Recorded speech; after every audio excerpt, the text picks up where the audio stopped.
لعنت بهش صدا چی بود؟ هی تو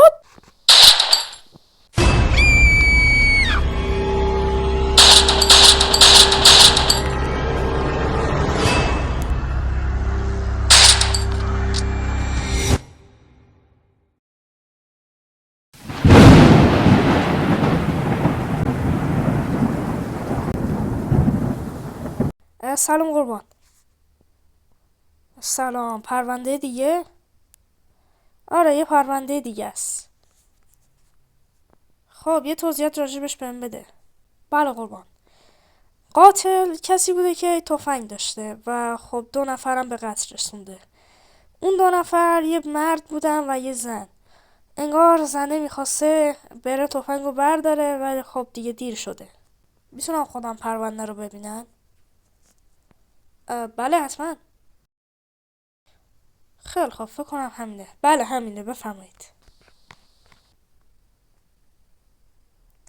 عجیبه، تفنگ داشته ولی هیچ فشنگی پیدا نکردید؟ قربان بله شما درست میگید، ولی خب همسایه گفتن که صدای شلیک می اومده و اثرات گلوله هم روی مقتول ها هست. قاتل زرنگی بوده. منطقه اوکلند خیلی منطقه آرومیه اونجا. بله و با اینکه منطقه ساکتیه ولی خب یه گلوله و فقط یه گلوله میتونه کل سکوتشو بشکنه. درسته.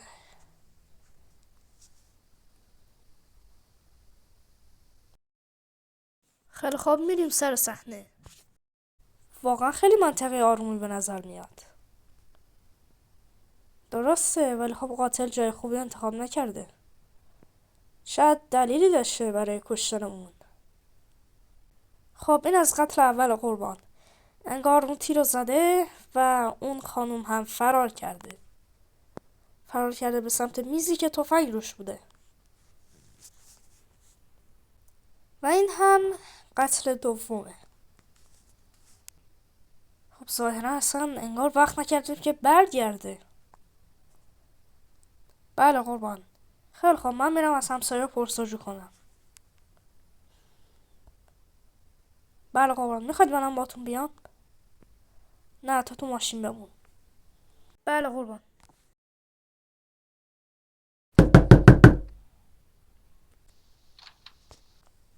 سلام، چطور میتونم کمکتون کنم؟ سلام، من کارگاهم از اداره پلیس. آها برای اون قتل اومدید؟ بله خواستم یه سری سوالاتی از شما بپرسم. بله بفرمایید. فقط لطفا صادقانه به ما جواب بدید. هر سوالی ممکنه تو پیدا کردن قاتل تاثیر بذاره، پس لطفا صادقانه جواب بدید. بله حتما. خب شما چند بار صدای گلوله رو شنیدید؟ میتونم بپرسم این چه کمکی به شما میکنه؟ بله خیلی کمک میکنه، شما فقط صادقانه جواب بدید. خب دقیق یادم نمیاد، فکر کنم 7 تا بودش. یه تیر زد به سر اون نفر اول و زمانی که اون خانوم میخواست فرار کنه یه 4 تا تیر خطا هم زد. شما از کجا میدونی که چقدر از تیراش خطا رفته؟ مگه اونجا بودید؟ نه خب از یه سری چیزا مثلا مثل جیغ زدن و این چیزا فهمیدم که قشنگ خطا رفته. خب سوال بعدی، آیا کسی رو دیدی که از اون خونه خارج بشه یا وارد بشه؟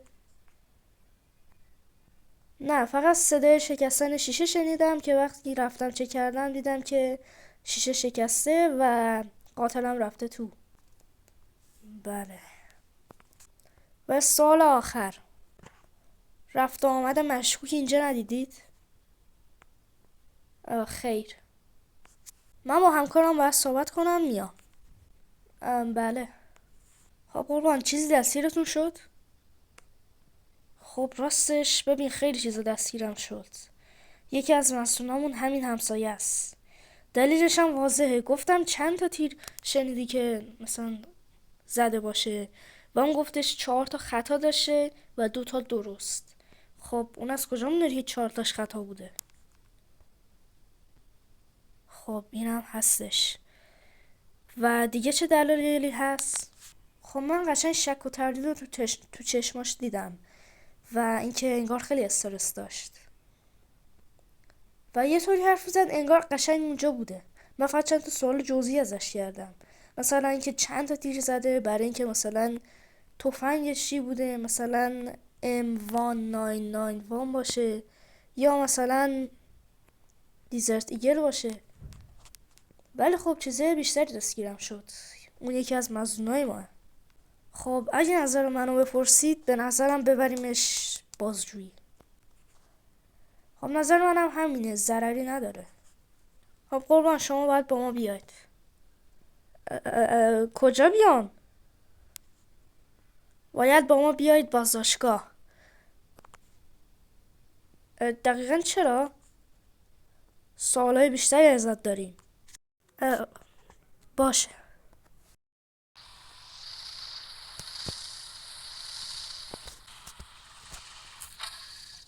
الان دقیقا برای چی میخواید منو بازجویی کنید؟ تو خیلی مشکوک میزنی لعنتی.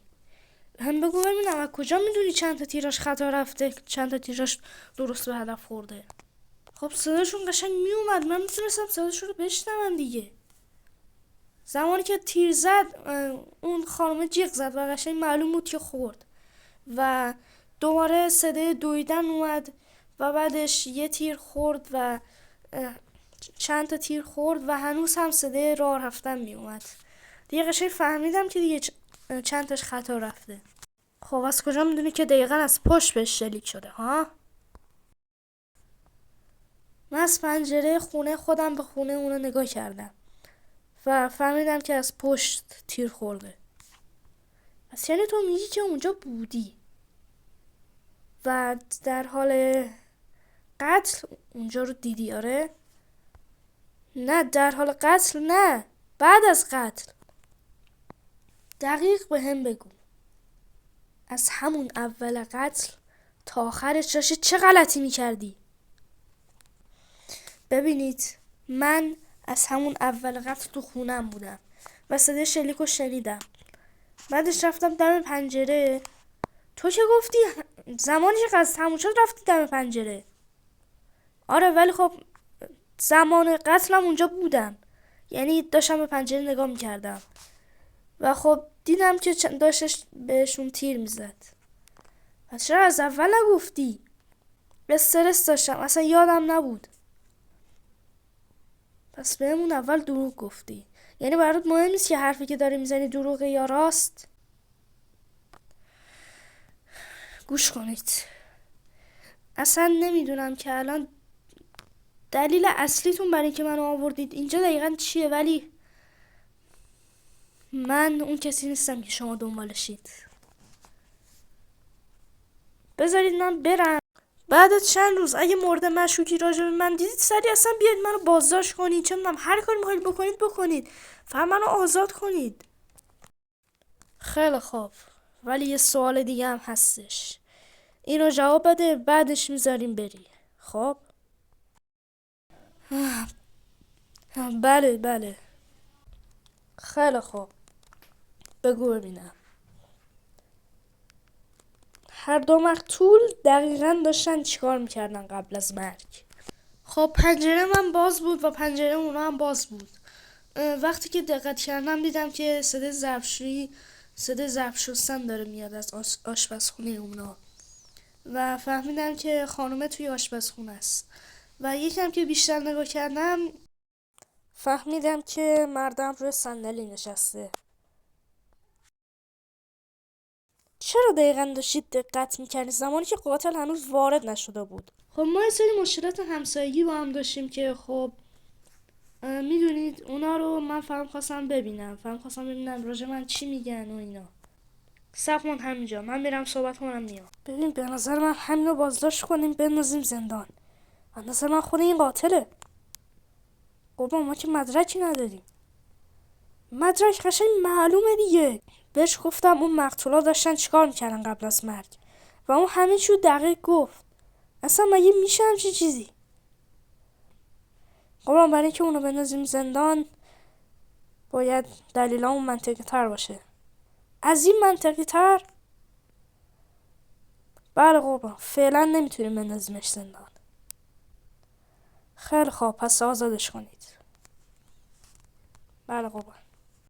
عجیبه، هیچ ردی از قاتل نیست. بله قربان، ردی ازش نیست.